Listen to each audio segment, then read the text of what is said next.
रामकृष्ण हरी मंडळी, एका नवीन घटनेच्या व्हिडिओमध्ये आपलं स्वागत आहे। आज आपण ही घटना पाहणार आहोत।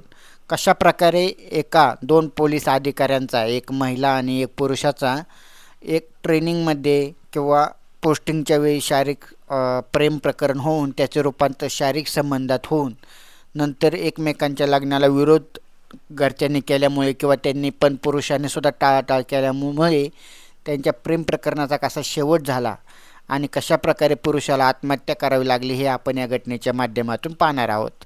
तर ही घटना आवडल्यास नक्कीच चॅनलला सबस्क्राइब करायला विसरू नका। चला तर ही आहे घटना बिहारमध्ये गया नावाचं एक शहर आहे। तिथल्याच एका खेडेगावात एक राकेश कुमार नावाचा युवक राहत होता। शाळेला हुशार होता तो लहानपणापासूनच आणि मोठं होऊन त्याचं पोलीस होण्याचं स्वप्न होतं।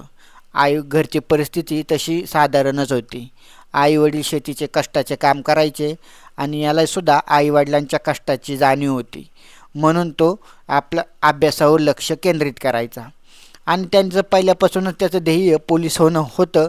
त्या दृष्टीने त्याने अभ्याससुद्धा सुरू केला होता। आता अभ्यास करताना त्याचं असंच तो त्याच्या गावापासून लांब असणाऱ्या एका अभ्यासिकेमध्ये जाऊन आणि रात्रंदिवस तो अभ्यास करून तो शेवटी PSI झाला। आता PSI झाल्यानंतर तो ट्रेनिंगला गेल्यानंतर तिथं त्याची ओळख एका महिला PSI बरोबर, जिचं नाव होतं काजल। आता दोघांचं वय सेम होतं 25 वर्ष आणि ती काजलसुद्धा त्याच्या गावाच्या शेजारीच राहणारी होती।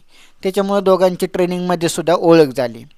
आता हळूहळू ट्रेनिंगमध्ये त्यांची ओळख झाली, असंच बोलणं चालणं झालं। ट्रेनिंगमध्ये त्यांचं बसणं उठणं व्हायला लागलं आणि त्यांचं मग ते प्रेम संबंध तिथं तयार झाले। आता प्रेम संबंध तयार झाल्यानंतर ट्रेनिंगमध्येच त्यांचे बरेच दिवस ते प्रेम संबंध चालू होते। त्यानंतर दोघांची ट्रेनिंग संपल्यानंतर योगायोगाने दोघांनाही एकच पोलीस स्टेशन भेटलं। आता पोलीस स्टेशनमध्ये शक्यतो कोणाच्या प्रेम प्रकरणाची किंवा याची वाच्यता करता येत नाही। समाज काय म्हणेल किंवा अधिकारी वर्गसुद्धा शक्यतो अशा कपलला टार्गेट करतात आणि वेगवेगळी कामं किंवा त्रास देण्याचा प्रयत्न करतात। म्हणून शक्यतो यांनी यांचे प्रेमसंबंध पोलीस स्टेशनला आल्यानंतर गपचूप ठेवायचे असं ठरवलं। आता यांचे प्रेम प्रकरण कितीही नाही काय केलं, शेवटी तरी ते समाजाच्या किंवा पोलीस अधिकाऱ्यांच्या मनावर यायचंच, म्हणजे डोळ्यावर येणारच होतं ते प्रकरण। पण यांनी तरी सुरुवातीला गपचूप आपलं प्रेम भेटणं, एकमेकांच्या रूमवर जाणं। आता त्यांचे प्रेम प्रकरण ट्रेनिंग पुरतं होतं, ते पूर्ण साधारण प्रेम प्रकरण होतं। जेव्हा त्यांना पोस्टिंग भेटल्यानंतर, त्यांच्या हातात पैसा आल्यानंतर, पगार पाणी आल्यानंतर त्यांच्या प्रेम संबंधांचं रूपांतर हे शारीरिक संबंधांमध्ये होऊ लागलं। आता ती महिला, जिचं नाव होतं काजल, ती रूममध्ये एकटीच राहायची आणि ते राकेशने सुद्धा तिच्या शेजारीच रूम घेतली होती। त्याच्यामुळं घरी कोणी नसताना, म्हणजे आसपासचा परिसर शांत असताना किंवा रात्रीच्या वगैरे, राकेश हा तिच्या रूमवर जाऊन किंवा काजल तिच्या राकेशच्या रूमवर येऊन दोघेही शारीरिक संबंध प्रस्थापित करायचे। आता अधिकारी होते, दोघांना एकमेकांची परिस्थिती माहीत होती। शेवटी त्यांचा बिहारमध्ये आपण जे म्हणतो जात वर्गसुद्धा दोघांचा सेमच होता। त्याच्यामुळे त्यांच्या लग्नाला सहजासहजी कोणती अडचण नसावी। पण शेवटी एकमेकांची गरज भागल्यानंतर किंवा काय झाल्यानंतर पुढं काय होतं हे आपण पाहू। आता त्यांचे बरेच दिवस यांचे प्रेम प्रकरण चाललं। पोलिसांना किंवा त्या पोलीस स्टेशनला सुद्धा याची कुणालाही कुजबूज लागली नाही।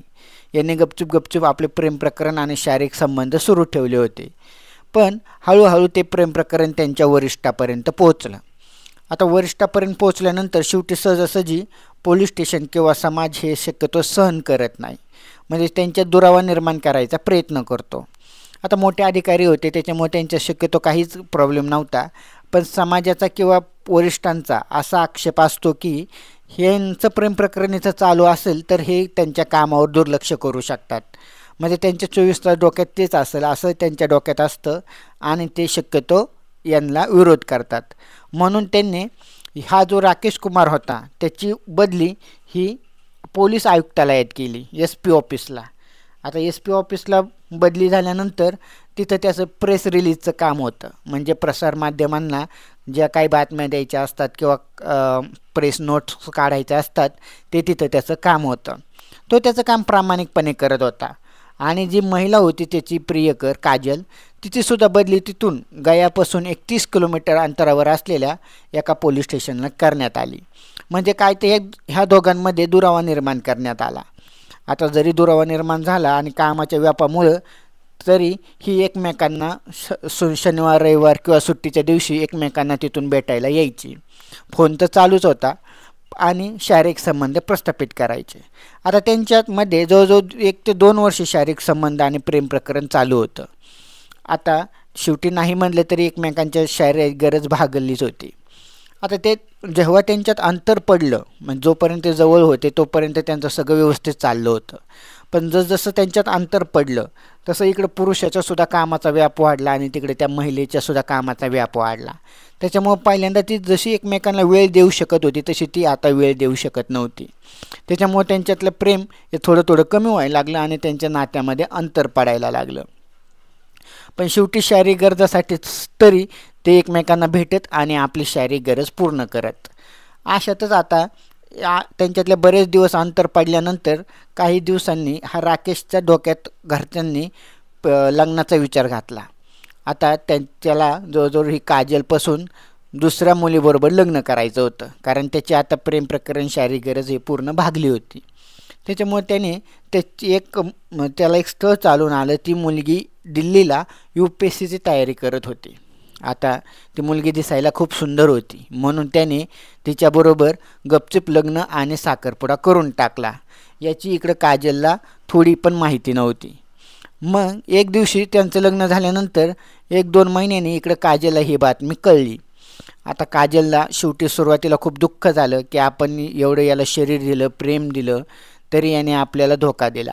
मग तिला तर काय ते सहन झालं नाही. शेवटी तिलासुद्धा त्याच्याबरोबरच लग्न करायचं होतं आणि आता त्याचं तर लग्न झालं होतं. मग ती काय करणार, म्हणून ती त्याची जी बायको होती ह्या अधिकाऱ्याची, ती 1-2-3-4 महिन्यानंतर परत याला दिल्लीला UPSCचा अभ्यास करण्यासाठी गेली.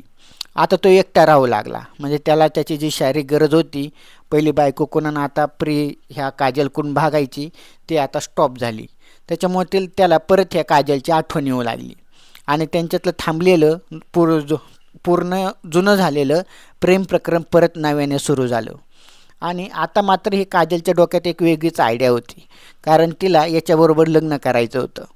ती हिच्याबरोबर आणि ही दोघं एकमेकांशी परत संपर्कात आले आणि दोघांनी जुनं जे त्यांचं थांबलेलं प्रेम प्रकरण होतं ते परत चालू केलं आणि शारीरिक संबंध परत प्रस्थापित करायला सुरुवात केली. आता मात्र काजलला पहिला जो धोका झाला होता त्यातून सावरायचं होतं. त्याच्यामुळे ती त्याच्याबरोबर राहू लागली, प्रेम संबंध ठेवू लागली. पण ती आता त्याच्याबरोबर संबंध ठेवताना त्याला लग्नाचा तगादा लावू लागली. प्रत्येक वेळी जेव्हा ती त्याला भेटायला जायची, त्याच्याबरोबर संबंध ठेवायचे, तेव्हा ती त्याला लग्नाचा विषय काढायची. आता हा राकेशचं तर अगोदर लग्न झालं होतं. त्याला वाटायचं की शारीरिक संबंध भागल्यावर काजल जाईन, विषय संपल. पण ती काय आता थांबायला तयार नव्हती. ती याला तुझ्या पहिल्या बायकोला सोडून दे आणि माझ्याबरोबर लग्न कर असं त्याच्याबरोबर तगादा लावायला लागली. आता याचं तर पहिल्याबरोबर बायकोबरोबर लग्न झालं होतं, ती पण चांगल्या घरातली होती, तिला तर सोडून देता येणार नव्हतं. त्याच्यामुळं तो सुद्धा असा जास्त ताणतणावात राहू लागला. आता त्याने डायरेक्ट काजलला एके दिवशी सांगितलं की मी तुझ्याबरोबर लग्न करू शकत नाही, माझं अगोदर लग्न झाले. त्याच्यामुळं आता ही काजल आणि तो सुद्धा त्यांच्यात जास्त जोराजोरात भांडणं होऊ लागली. आता एके दिवशी व्हिडिओ कॉलद्वारे ती दोघं लांब असताना काजलने त्याला व्हिडिओ कॉल केला आणि असंच लग्नाच्या विषयावरून त्यांच्यात भांडणं झाली. त्याने हा राकेश कुमार इतका ताणतणावात गेला की त्याने तिथंच व्हिडिओ कॉल चालू असताना एक फॅनला अडकून फाशी घेतली. आता तिला काजलला ते दिसत होतं पण ती काहीच करू शकत नव्हती, ती लांब होती. तिने तसा व्हिडिओ कॉल कट केला आणि त्याला भेटायला आली. आता ते अंतर होतं जवळजवळ 30 किलोमीटर. मग तिथून येसपर्यंत हा रूममध्ये मृत्यू पावला होता. तिने दरवाजा वाजवायचा प्रयत्न केला तेव्हा रात्रीचे जवळ 2-2:30 वाजले होते. ती येसपर्यंत वेळ झाला होता. त्याने काय दरवाजा आतून उघडला नाही. मग तिने घरमालकाला बोलावलं, घरमालकाने पोलिसांना बोलवलं आणि तो रूमचा दरवाजा उघडला. आता तो रूमचा दरवाजा उघडल्यानंतर तो आतमध्ये मृत अवस्थेत पडला होता, म्हणजे फॅनला फाशी घेतली होती. त्याच्यामुळं पोलिसांनी त्याचे पोस्टमॉर्टम वगैरे केलं आणि ही महिला आहे जी काजल, तिला लग्नाचं असं प्रेशर आणून ब्लॅकमेल केल्यामुळं तिला अटक करण्यात आली. म्हणजे सांगायचा उद्देश असा की कामाच्या ठिकाणी तुम्ही प्रेम प्रकरण करता किंवा अगोदर पण करता, चांगलं आहे ती गोष्ट, पण जे लग्न झाल्यानंतर किंवा लग्नाच्या नंतर तरी कुठेतरी माणसाने स्टॉप घेतला पाहिजे. आता ह्या गोष्टीवरून आपल्याला एक गोष्ट कळते की यांचं प्रेम प्रकरण पूर्णतः थांबलं होतं लग्न झाल्यानंतर. परत नव्याने सुरू करायची काहीच गरज नव्हती, किंवा करायची होती तर एक तात्पुरतं करायचे होते, म्हणजे की त्यातून शारीरिक संबंध तरी कमीत कमी तयार होऊ नये.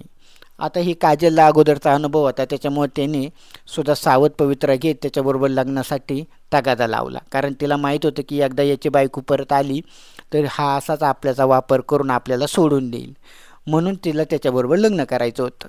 आता ह्या पुरुषाचं सुद्धा याच्यात भरपूर चुकलं. याने सुद्धा हिच्याबरोबर प्रेम प्रकरण होतं तर हिच्याबरोबर लग्न करायला काहीच हरकत नव्हती, असं ह्या घटनेतून आपल्याला बोध होतो.